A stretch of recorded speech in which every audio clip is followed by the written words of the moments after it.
Hello les voyageurs, j'ai décidé de voyager sans frigo. Dans cette vidéo, après vous avoir expliqué pourquoi j'ai choisi de ne plus utiliser de réfrigérateur lors de mes road trips, je vais vous donner la liste des aliments que je consomme quand je voyage et que je conserve très bien sans frigo. Je vais aussi vous livrer les astuces que j'utilise pour conserver mes denrées périssables plus longtemps. Alors, prêt pour le tuto? Générique.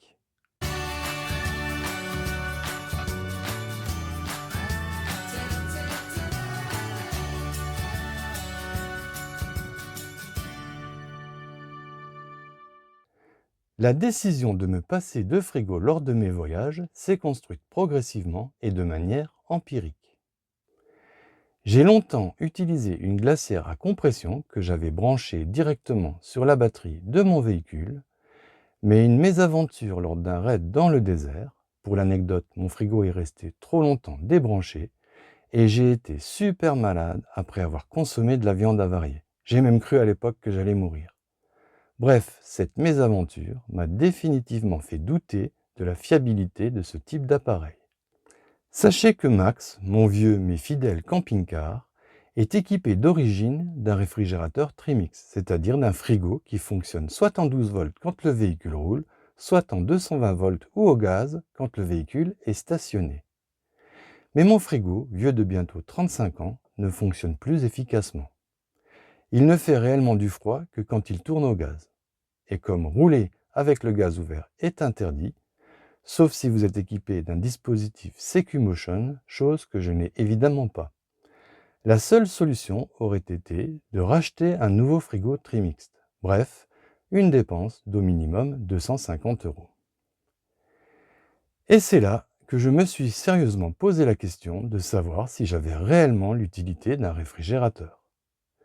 En listant les aliments que je mettais dans mon frigo, je me suis rendu compte que presque la majorité d'entre eux n'avaient pas forcément besoin de se conserver au frais. En définitive, mon frigo tournait pour ne rafraîchir qu'une bouteille d'eau, une ou deux bières, du beurre, un petit fromage et très occasionnellement un bout de viande ou encore plus rarement un morceau de poisson. Bref, beaucoup d'énergie de dépenser pour finalement pas grand-chose. J'ai donc décidé de débrancher mon frigo, il fait maintenant office de placard garde-manger. Mais voyons maintenant plus concrètement la liste des aliments que je consomme généralement quand je pars en road trip. Je tiens à préciser que cette liste n'est bien évidemment pas exhaustive, c'est la mienne. Elle est le résultat de mon expérience personnelle accumulée durant plusieurs années de voyage en autonomie.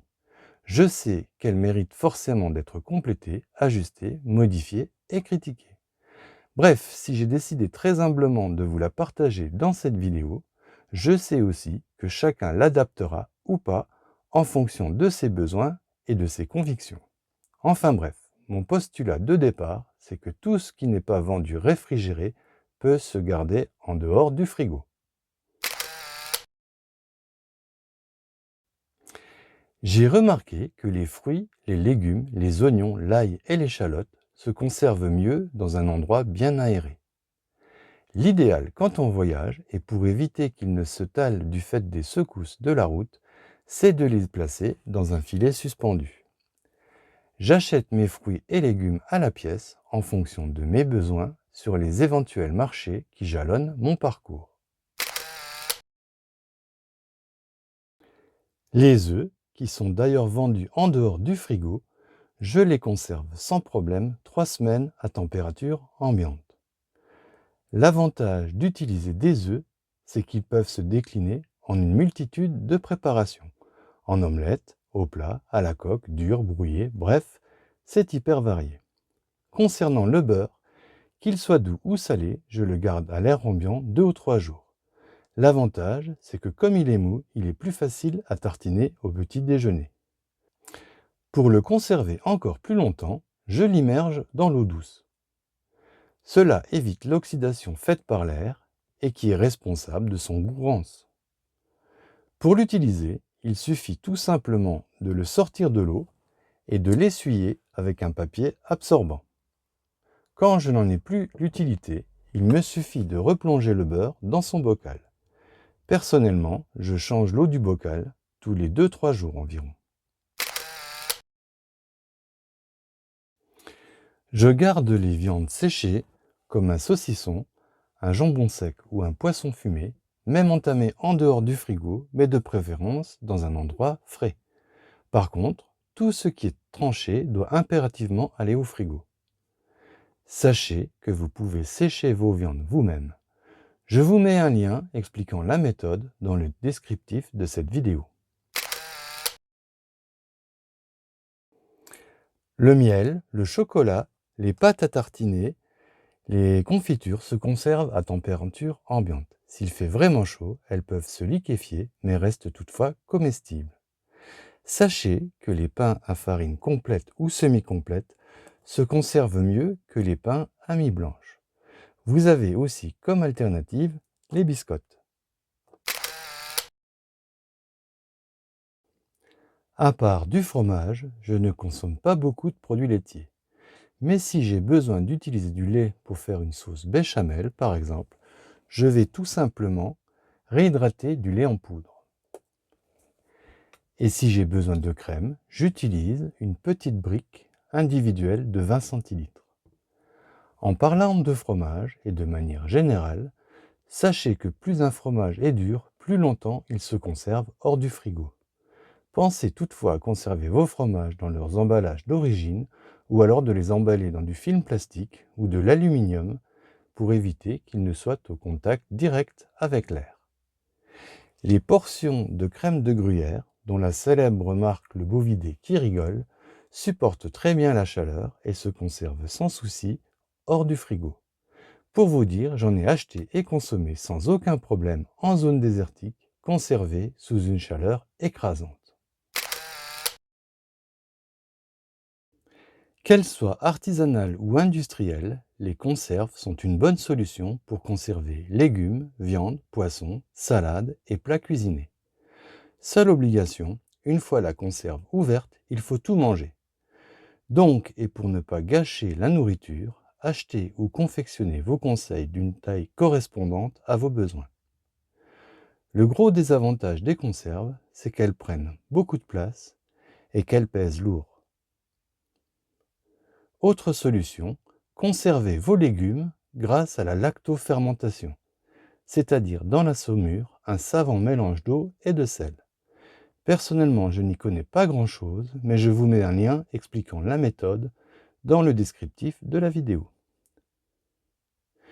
Vous pouvez aussi conserver certains aliments dans du vinaigre, comme les cornichons par exemple, ou encore dans de l'huile à la façon des antipasti. Et en parlant d'huile, sachez que toutes les huiles, sauf l'huile de noix, se conservent à température ambiante. Une autre solution pour varier votre alimentation est de consommer des légumes secs, du riz, des pâtes, des céréales, des champignons séchés. Bref, une multitude de denrées qui n'auront aucunement besoin d'être réfrigérées tant qu'elles ne sont pas cuisinées. Les soupes lyophilisées sont vraiment très pratiques quand on voyage. Je n'y trouve que des avantages. Elles sont hyper variées, elles ne prennent pas de place, leur poids à sec est ridicule et elles ne nécessitent que très peu d'eau bouillante pour être réhydratées, ce qui sous-entend qu'elles ne consomment en définitive que très peu de gaz. En ce qui concerne l'eau, et pour éviter de stocker une multitude de litres d'eau potable, je me suis fabriqué un système de filtration. Je vous mets le lien de la vidéo qui explique la réalisation de ce système quelque part par là.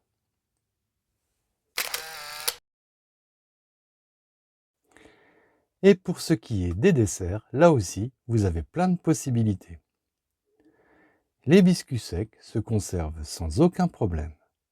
S'ils sont nappés de chocolat, celui-ci aura tendance à fondre s'il fait trop chaud, donc à éviter, quoique les biscuits restent néanmoins comestibles. Concernant les fruits, personnellement, je les consomme le plus possible frais, ou sinon en compote, ou alors confits ou secs, comme des abricots par exemple, ou encore en boîte, comme des pêches au sirop. Bref, il y a plein de solutions. Quand j'ai envie d'un dessert lacté, je tape dans ma réserve de crème en conserve, fabriquée par une marque à l'effigie d'un célèbre sommet montagneux français, si vous voyez ce que je veux dire. Je les achète en portions individuelles, elles se gardent plusieurs mois. Déclinées en plusieurs parfums, il y en a pour tous les goûts.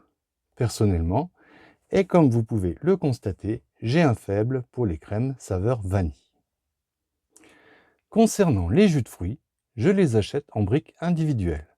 Pareil pour les boissons chocolatées que je réchauffe dans une casserole si je veux boire un chocolat chaud au retour d'une grosse randonnée par exemple. Si je veux manger un bon steak ou faire un barbecue, j'achète la viande à la coupe dans une boucherie artisanale et je la consomme le jour même. Pareil pour les poissons, directement en poissonnerie et consommés quasi de suite. Pour avoir toujours de l'eau fraîche, ou pour conserver jusqu'au soir les produits frais achetés le jour même, j'utilise cette petite glacière électrique de 8 litres branchée sur prise allume-cigare quand je roule et sur mon générateur de courant si je dois faire une halte de quelques heures. J'ai acheté cette glacière 12 volts une quarantaine d'euros dans une enseigne d'équipement automobile hyper connue. La glacière refroidit 15 degrés en dessous de la température extérieure et fait donc un froid largement acceptable. Elle ne consomme au maximum que 65 watts. Si je ne roule pas, je peux l'alimenter sans problème pendant 4 bonnes heures uniquement via mon générateur Suaoki. Bref, c'est top. Pour ceux que ça intéresse, je mets le lien de cette glacière dans le descriptif de la vidéo.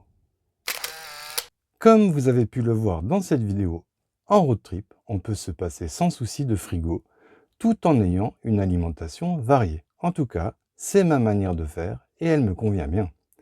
Mais dites-moi dans les commentaires comment vous faites. D'ailleurs, si vous avez des questions ou des réactions, laissez-les-moi en commentaire, j'y répondrai volontiers. Et si vous avez aimé cette vidéo, merci de la liker, de la commenter, de la partager et de vous abonner à ma chaîne. Et en attendant de vous retrouver pour de nouvelles aventures, n'oubliez pas, le monde appartient à ceux qui le parcourent.